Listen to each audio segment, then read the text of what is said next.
પાદરાની વધુ એક પ્રાથમિક શાળાનું પાદરાના ધારાસભ્ય ચૈતન્યસિંહ ઝાલાના હસ્તે લોકાર્પણ કરવામાં આવ્યું। ગુજરાત રાજ્ય સરકાર દ્વારા સર્વ શિક્ષણ અભિયાન અંતર્ગત બનેલી પાદરા તાલુકાની નવાપુરા મહુવડ પ્રાથમિક નવીન શાળાનું લોકાર્પણ ધારાસભ્યના હસ્તે કરવામાં આવ્યું છે। પ્રાપ્ત વિગતો અનુસાર 80 લાખ રૂપિયાના ખર્ચે આ શાળા નવીન બનાવવામાં આવી છે, જેમાં વિવિધ સુવિધાઓ પણ સરકાર દ્વારા ઉપલબ્ધ કરવામાં આવી છે। સૌ ભણે સૌ આગળ વધેના હેતુ સાથે સરકારે નવીન ટેકનોલોજી સાથેના સાધનો પણ ઉપલબ્ધ કર્યા છે।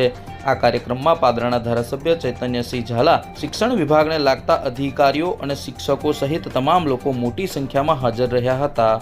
બીજી તરફ પાદરાના નવાપુરા ગામે વરસાદમાં પડી ગયેલ મકાનની સહાયના ભાગરૂપે સ્થાનિક રહીશ સવિતાબેન છત્રસિંહ પરમારને સરકાર તરફથી મળતી ₹60,000ની સહાયનો ચેક પણ ધારાસભ્ય ચૈતન્યસિંહ ઝાલાના હસ્તે લાભાર્થીને આપવામાં આવ્યો હતો। ગુજરાત સરકાર એ બાળકોના શિક્ષણ માટે સતત કામ કરી રહી છે। શિક્ષણ સાથે તેઓને ભણવા માટે સારી સુવિધા મળે તેના માટે નવાપુરા પ્રાથમિક શાળા કે જે જર્જરિત હતી તેને ઉતારીને નવીન શાળા 80 લાખ રૂપિયાના ખર્ચે બનાવવામાં આવી છે।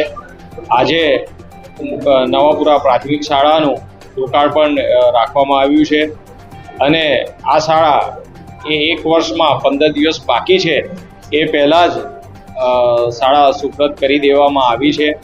સરકારની પ્રાથમિકતા છે કે બાળકોને સારું ભણતર મળે અને સારી સુવિધાઓ મળે, એના માટે આજે આ શાળાનું લોકાર્પણ કરવામાં આવ્યું છે। સાથે સાથે ગત 24 તારીખના રોજ વરસાદને કારણે નવાપુરા મહુવડમાં રહેતા સવિતાબેન છત્રસિંહ પરમાર કે જેઓને વરસાદથી દિવાલ તૂટી ગઈ હતી, એમના ઘરને નુકસાન થયું હતું, તો આજે તેઓને 60,000 રૂપિયાની પણ સહાય ચૂકવવામાં આવેલી છે।